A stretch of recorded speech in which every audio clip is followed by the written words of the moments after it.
La Biblia nos habla unas historias poderosas.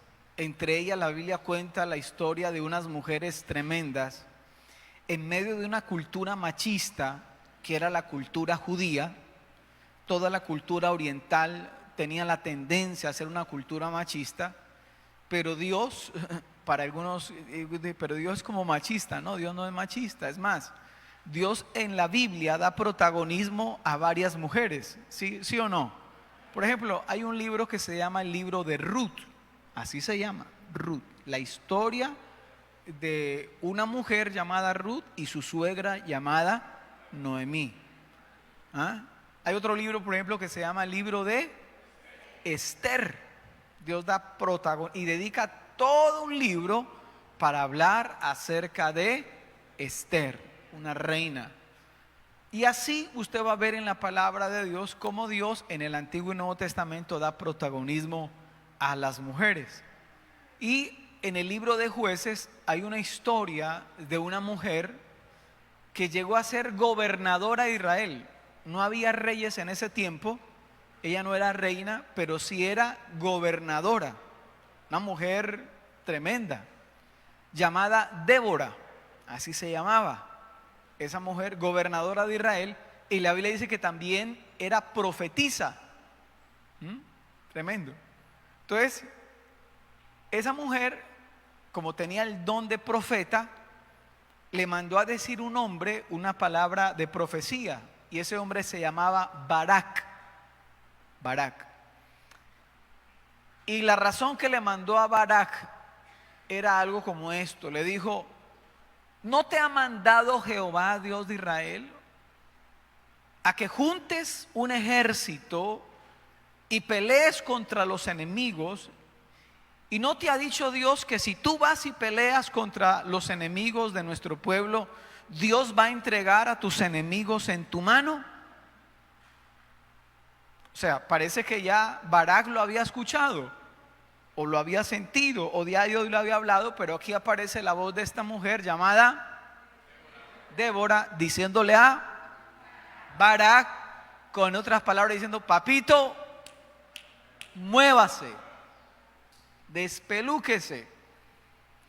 Y yo creo que muchas veces las mujeres en la casa han tomado roles que no les corresponde, porque nosotros los hombres no hacemos lo que nos corresponde hacer.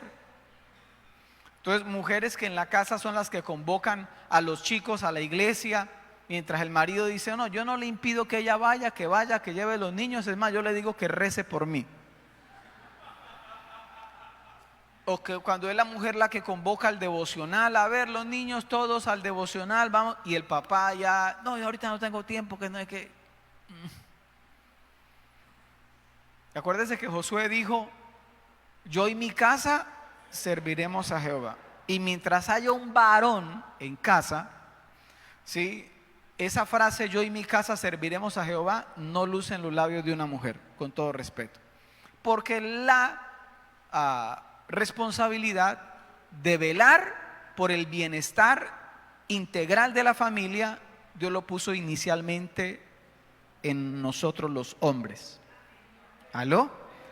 Porque a usted, querido varón, y a mí, es a quien Dios nos va a pedir cuenta por nuestra casa y por nuestra familia. Ahí era donde las mujeres debieron haber dicho amén. Bueno, entonces eso le mandó a decir Débora a Barak: papito, muévase, haga lo que Dios le dijo que tenga que hacer. Y Barak entonces fue donde Débora y le dijo: bueno, yo voy a ir, pero con una condición, y es que usted vaya conmigo. Si usted no va conmigo, le dijo Barak a Débora, yo no voy, pero si usted va conmigo, yo voy. Tremendo, ¿cierto? Entonces Débora le dijo: si tiene miedo, cómprese un perro. No, no le dijo eso. Pero sí, Débora le dijo: listo, yo voy a ir con usted a esa batalla, pero como yo sé que Dios nos ha dado ya la victoria, la gloria de la jornada no será suya, sino que será de una mujer. Pará, ¿sí o no? Era como santanderiana esa Débora, yo creo. Y entonces Barak dijo, no hay problema, no hay ningún problema. Quizás no hay ningún problema. Entonces Barak dijo, listo, vamos. Y levantándose Débora fue con Barak, dice la palabra de Dios. Pues sí, convocan a toda la nación de Israel, a todos los que podían empuñar un arma, los convocan y van a la batalla. ¿Y qué cree usted? Ganaron, porque Dios lo había dicho, y tuvieron la victoria. Y después de que tuvieron la victoria, Barak y Débora les dio por componer una canción, ¿sí? Porque después de las batallas o después de las guerras nacen canciones, ¿cierto que sí? El himno nacional, por ejemplo, gran parte de nuestro himno nacional habla de nuestras victorias, ¿cierto que sí? Esa canción infantil que dice Mambrú se fue a la guerra. Bueno, en el original eso nació después de una batalla. Esa ahora se volvió una canción infantil, pero eso fue una canción que nació después de una batalla. Entonces, ahora Barak y Débora componen una canción. Y dentro de lo que cantan allí, de lo que componen, quiero resaltar algunos textos que están en Jueces capítulo 5, el versículo número 15, que dice la palabra de Dios de la siguiente manera. Los líderes de Isaacar, estoy leyendo la versión Palabra de Dios para Todos. Los líderes de Isaacar, Isaacar era una tribu de Israel, ¿qué hicieron? Apoyaban a Débora. La tribu de Isaacar, otra tribu, ¿cómo era? Fiel a Barak. Todos marcharon a pie por el valle. Pero aquí va a aparecer otra tribu. Y dice, en las tropas de Rubén hay muchos hombres valientes. Sigue diciendo. Entonces va a haber una pregunta. ¿Por qué se quedaron sentados en las trincheras oyendo a los pastores llamar a sus ovejas? Los hombres valientes de Rubén pensaban mucho en la guerra, pero ¿qué pasó con ellos? Se quedaron en casa escuchando música. La gente de Galaad, o sea, los de la tribu de Gad, se quedó en sus campos al otro lado del río Jordán. Y ustedes, el pueblo de Dan, otra tribu, ¿por qué se quedaron en sus barcos? La gente de Aser, otra tribu, se quedó en la costa acampando en los puertos, verso 18. En cambio, los hombres de Zabulón, otra tribu, y Neftalí, otra tribu, ¿qué pasó con ellos? Arriesgaron su vida combatiendo en esa montaña. Lea conmigo la última frase, 1, 2, 3. Arriesgaron su vida combatiendo en esas montañas.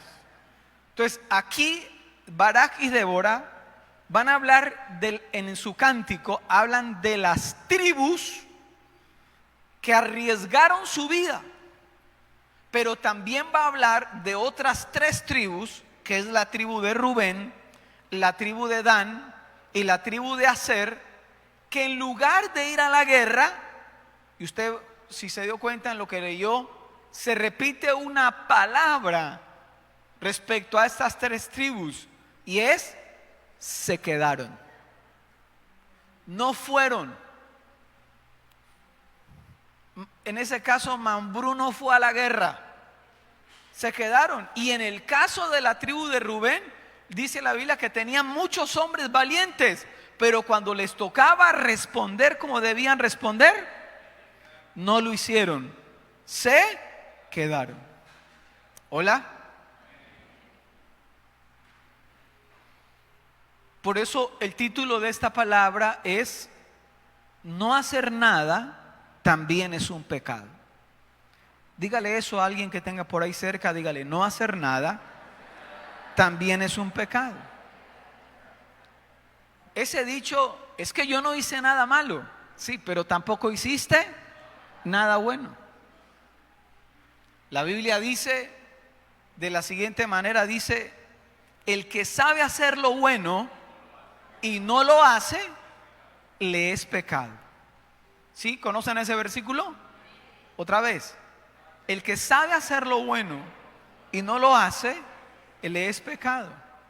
Es más, hoy en día, si usted lo localizan de que usted pudo haber ayudado a alguien en la carretera de alguna manera, haberle prestado una atención y usted no lo hizo, usted puede estar implicado por omisión. Porque podía haber hecho algo bueno, pero no lo hizo. Entonces, ellos siguen en el cántico hasta que aparece el verso 23. Y el verso 23 dice: el ángel del Señor dijo que caiga una fuerte maldición sobre Meros y sobre sus habitantes. ¿Por qué? Por no venir a ayudar a Débora, a Barak. No, dice por no venir a ayudar al Señor, y ahí está con mayúscula, ayudar al Señor con los soldados. Entonces, cuando yo veía esto, ahora quiero hacer una aclaración. Esta es una palabra que no nació de mí. Esta semana estuvimos en una capacitación de pastores y el pastor Carlos Abril nos impartió esta palabra, así que doy los créditos a quien lo merece. Y como este año estamos bajo el lema de sin reservas, entonces yo veo que estas tres tribus, Rubén, Dan y Aser, ellos se reservaron. La tribu de Rubén dijo: no, yo no voy a la guerra, yo me quedo más bien escuchando Spotify, escuchando música. Ahí dice lo que leímos. Otra tribu dice: no, yo más bien me quedo aquí en los puertos, me quedo aquí contemplando el atardecer y todo eso. Mientras los otros hermanos, ¿cómo estaban? Estaban batiéndose en la guerra, arriesgando, ¿qué? Sus vidas, dice la palabra de Dios. Entonces aquí aparece una maldición. Acuérdese que Débora era profetisa y dice que caiga una fuerte maldición por no venir a ayudar al Señor. Y de ahí en adelante, dicen los teólogos, esas tres tribus, Rubén, Dan y Aser, empiezan a desaparecer del escenario. No es mucho lo que se vuelve a hablar acerca de esas tribus. Entonces, estar en terreno neutral es muy peligroso. En alguna ocasión, los discípulos llegaron donde Jesús, creyendo que por hacer bonito iban a quedar bonitos, pero resultó todo lo contrario. Por hacer bonito quedaron feos en la foto. ¿Nos ha pasado así cuando nos tomamos una foto? ¿No? Hace unas caras creyendo que no va a quedar como un príncipe, y cuando ya sale la foto, ¿okay? Borre eso. Menos mal ahora no es como antes, ¿no? Que antes un rollo de 24 fotos, papi, perdió la foto. Entonces, escucha acá, llegaron donde Jesús, le dijeron: Jesús, ¿cómo le parece que vimos a unos personajes que estaban echando fuera un demonio en tu nombre y nosotros no lo hemos visto? Mire, yo le dije a Pedro: ¿pero usted los ha visto? No. Juan, ¿usted los ha visto? No. Jacob, ¿usted los ha visto? No. Ninguno los ha visto con nosotros, pero los vimos echando fuera demonios en tu nombre y se lo prohibimos. Y Jesús se quedó mirándolo y dijo: ¿usted no ha entendido algo? O sea, no los estorben, porque ellos están conmigo, aunque ustedes no los hayan visto. El que no es conmigo, contra mí es. Y el que conmigo no recoge, desparrama. ¿Qué quiso decir Jesús? Nadie puede estar en el mundo espiritual en un terreno neutral. O sea, usted no puede venir a decirme a mí: no, yo no quiero un compromiso con Dios, yo estoy así como esperando en la mitad. Si usted no tiene un compromiso con Dios, tiene un compromiso con el diablo. Porque en este terreno no hay puntos neutrales. Jesús dijo: si usted no está recogiendo conmigo, usted está desparramando. El que no es conmigo, dijo Jesús, contra mí es. Y esa es la diferencia entre un creyente y un discípulo. Porque un creyente le gusta venir, escuchar, ay, qué bonito, ay. Sí, pero el discípulo persigue el compromiso. Hay que ir a la guerra, vamos a la guerra. ¿Aló? ¿Cuántos de esos hay aquí? En Jeremías 48:10, este versículo no le va a gustar, pero dice de la siguiente manera: maldito, dice Dios a través del profeta Jeremías, el que solo aparenta hacer el trabajo del Señor. Maldito el que no manche de sangre su espada. Yo leí ese versículo y yo pasé saliva.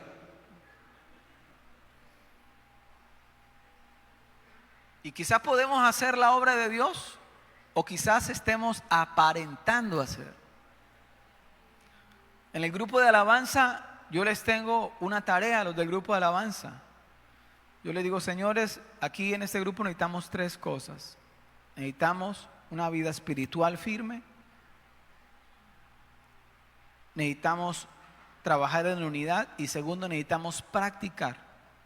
Yo les he pedido un favor, les he dicho, cada semana ustedes me van a reportar de que ustedes practicaron música o canto, los que cantan en la semana.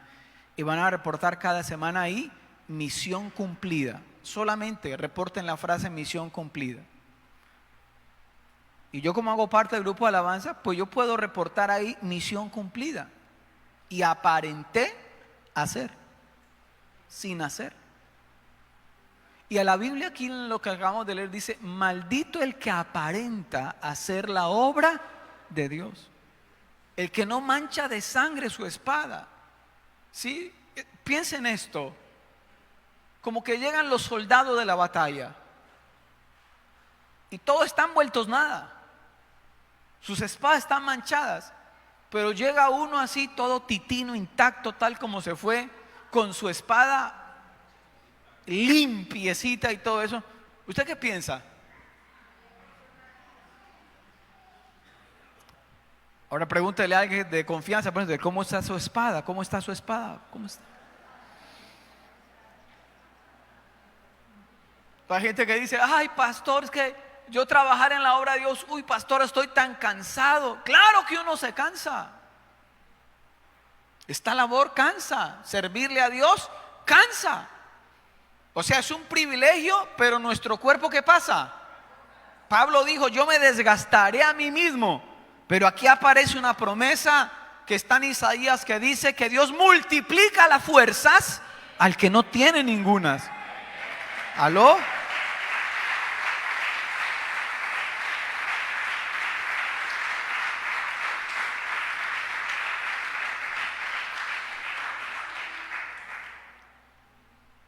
No hacer nada también es un pecado. Ahora, trasladémonos al Nuevo Testamento. Y hay una historia que aparece aquí y usted va a tener paciencia conmigo porque la vamos a leer. Lucas 14, verso 15. Aparece Jesús en la escena y dice, cuando uno de los que estaba comiendo con Jesús escuchó esto, dijo, afortunado el que participe en la cena en el reino de Dios.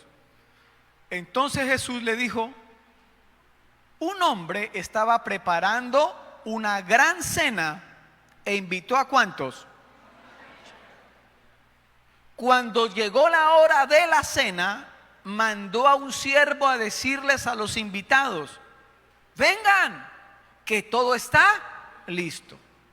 Pero uno tras otro, todos empezaron a inventar ¿qué? Excusas.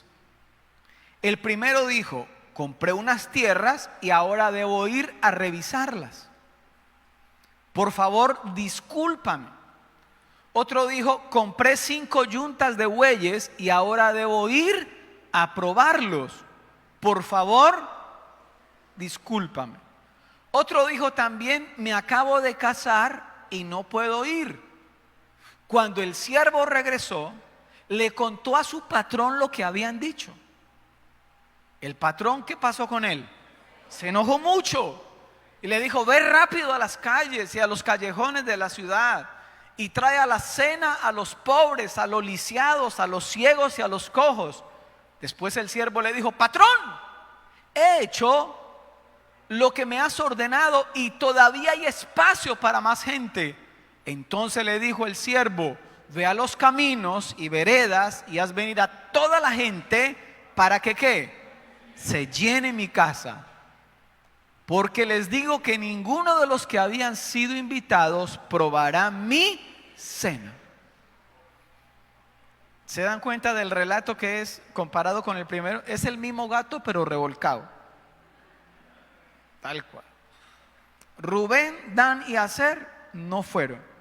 Y aquí pues había la costumbre que se enviaba la invitación, pero después quien invitaba a la fiesta o a la cena mandaba a recoger a los invitados. O sea, iban hasta la casa: camine, yo lo acompaño. Me enviaban a alguien. Todas las personas aquí que hemos organizado alguna fiesta, un cumpleaños, un matrimonio, un baby shower, una despedida de soltero, en fin, y toda la cuestión aquí, saben lo que se vive en esos preparativos, ¿cierto que sí? Sobre todo uno lo ve en las parejitas que se van a casar. Entonces, ay, mi familia. Entonces él dice: no, apenas los míos son 6. Ay, qué bien. Entonces, la familia de ella, 100. Bienvenido al emparentamiento. 100. Y ahora los amigos. Ay, fulano y sutano. Y me dieron 180. Y entonces después se miran el bolsillo y dicen: tacho, este sale. Ahora imagínese lo que es usted preparar algo así. Imagínese que una pareja prepare algo así y no venga ningún invitado. Lo dejan usted típico de nuestra tierra, con la lechona servida, la torta, todo ahí. ¿Hola? ¿Daría coraje? Sí, claro. Entonces, lo tremendo es que ya habían sido invitados con anterioridad. Y ahora cuando le vienen a decir, entonces uno de ellos dice: no puedo ir, porque ¿cómo le parece que compré una tierrita y necesito ir a verla? Eso no tiene lógica. ¿No se supone que uno primero ve lo que va a comprar y después compra? Pero ahora este loco dice: no, yo acabo de comprar unas posesiones, entonces necesito ir a ver lo que compré. El otro dice: no, lo que pasa es que no puedo ir porque compré unos bueyes y necesito ir a probarlos y si son buenos para el mismo gato pero revolcado. O sea, ¿quién compra un animal de trabajo sin antes haber lo que probado? Y el otro dice: no, lo que pasa es que me acabo de casar y necesito ir a probar. Entonces, detrás de cada una de esas excusas, escuche esto, hay una situación. El de la tierra representa a aquella persona que sus posesiones le impiden servir a Dios y jugársela toda por Dios. Demasiado ocupados, ya no oran, demasiado ocupados, ya no ayunan, demasiado ocupados, ya difícilmente se congregan, demasiado, no, servir a Dios menos, consolidador, no, estoy demasiado ocupado, muchas posesiones. Posesiones. El de los bueyes representa trabajo, demasiado trabajo. Estoy ocupado, pastor. Estoy pero ocupado. Cuando usted lee la Biblia, usted se da cuenta que las personas que Dios llamó para que le sirvieran eran gente ocupada, muy ocupada. Dios no trabaja con vagos. Usted se da cuenta, cuando Dios llamó a David, era un pastor de ovejas. Cuando llamó a Nehemías, era copero del rey. Cuando llamó a Daniel, era funcionario del reino. Cuando llamó a Pedro y a su hermano, ¿qué estaban haciendo? Pescando. Cuando llamó a Juan y a su hermano, ¿qué estaban haciendo? Lavando las redes o remendando las redes. Cuando llamó a Eliseo, ¿qué estaba haciendo? Trabajando con bueyes. Cuando llamó a Gedeón, ¿qué estaba haciendo Gedeón? Gedeón estaba almacenando comida. Todos ellos estaban trabajando. Así que si usted vive una vida demasiado ocupada, usted es un buen candidato para que le sirva a Dios.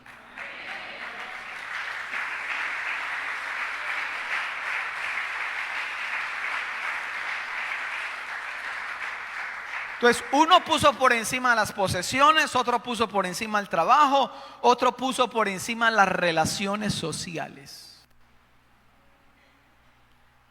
Y ahí sí, como dijo Juan Calvino, anote esto por ahí en alguna parte, Juan Calvino dijo: somos una fábrica de ídolos.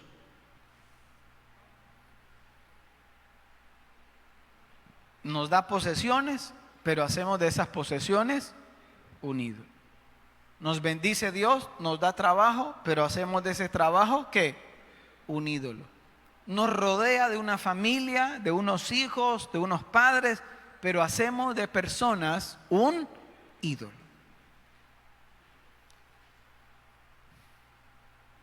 Y hacemos un Dios a nuestro acomodo. Entonces todo lo que Dios nos da, resultamos convirtiéndolo en un ídolo. ¿Fueron groseras esta gente que no fue? ¿Fueron groseros con los...? No. Es más, fueron muy decentes. ¿Qué dijeron? Discúlpame. Muy decentes y todo, pero ¿qué? No fueron. No lo hicieron.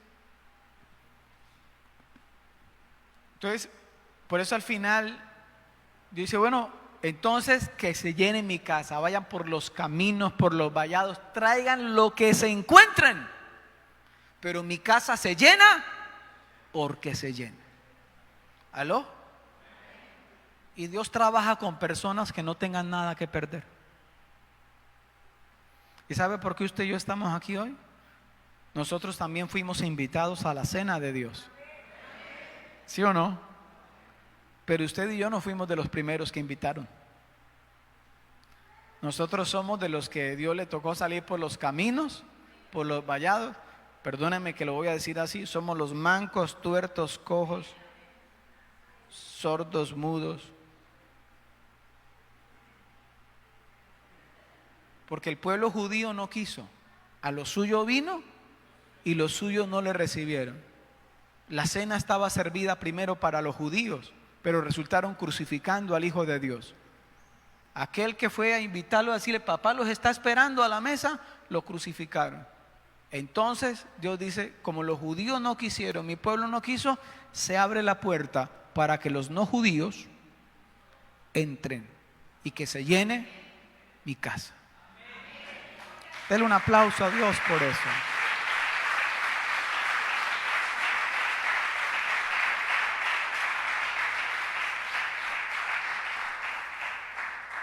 Y en Apocalipsis capítulo 3, el verso 15, va a hablar también de una iglesia. La iglesia que quedaba en una ciudad llamada Laodicea, en Asia Menor. Y Jesús les va a decir este mensaje: sé todo lo que haces, no eres ni frío ni caliente. Sería bueno que fueras lo uno o lo otro. Como eres tibio, no frío ni caliente, te voy a escupir de mi boca. Tú dices que eres rico, que ya tienes todo en abundancia y que no necesitas nada. Pero no te das cuenta de que en realidad eres un desdichado, miserable, pobre, ciego y desnudo. ¿Cuántos toman esa promesa? Te aconsejo, qué bonito es Jesús que no nos deja así. Te aconsejo que compres de mí oro que ha sido refinado en fuego, para que así seas realmente rico. Compra de mí ropa blanca para que cubras tu vergonzosa desnudez, y compra también de mí medicina para tus ojos, para que así realmente puedas ver.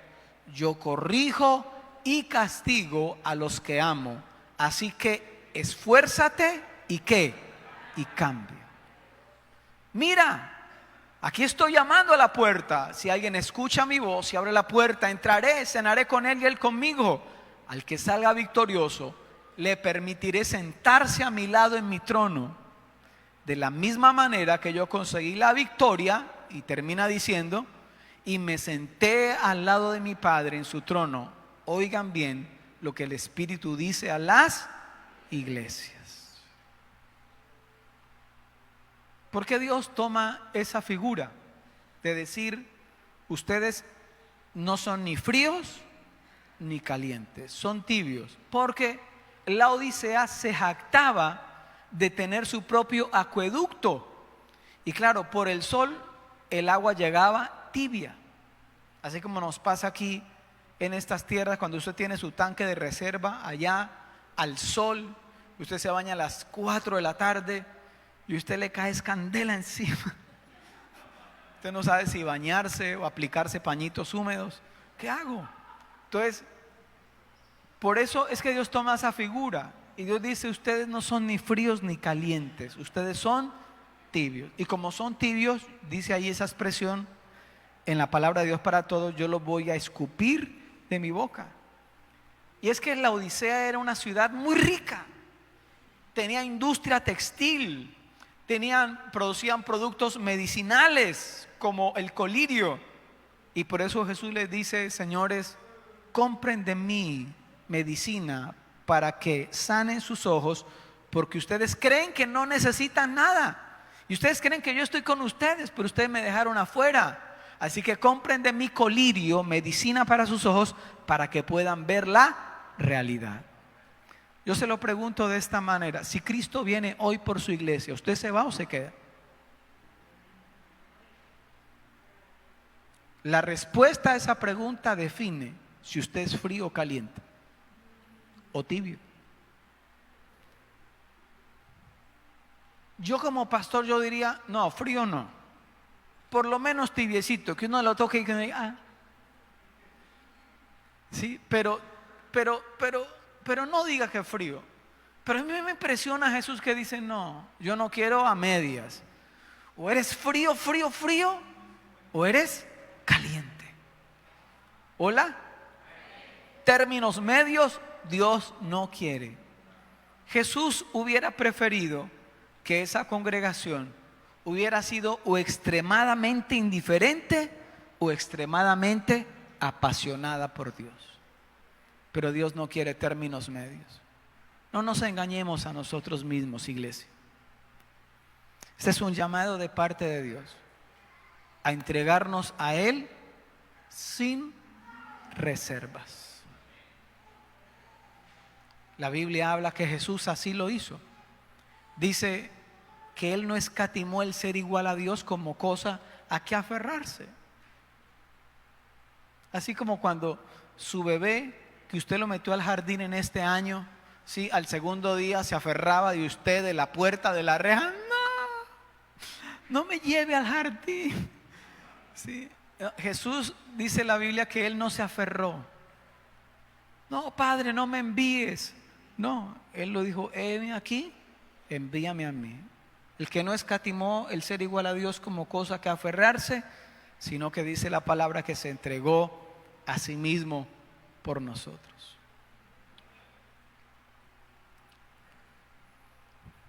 Este es un llamado de parte de Dios, sin reservas. Entregarnos a Dios sin reservas, servirle sin reservas.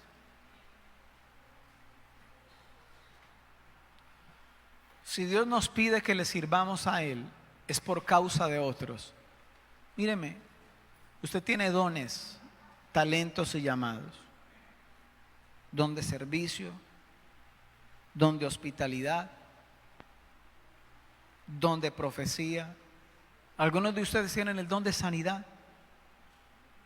Otros tienen habilidades. Y Dios lo que le está diciendo es, pongan su vida y su servicio a mi servicio. Hoy Dios le está diciendo y nos está diciendo, vengan a la guerra. Ya dejen de ser espectadores.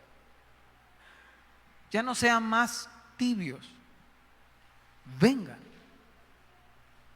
que es que yo tengo un pasado muy oscuro. Entonces Dios dice, si sus pecados fueren rojos como el carmesí, vengan, estemos a cuenta, y yo limpiaré su corazón de tal manera que quede como blanca lana.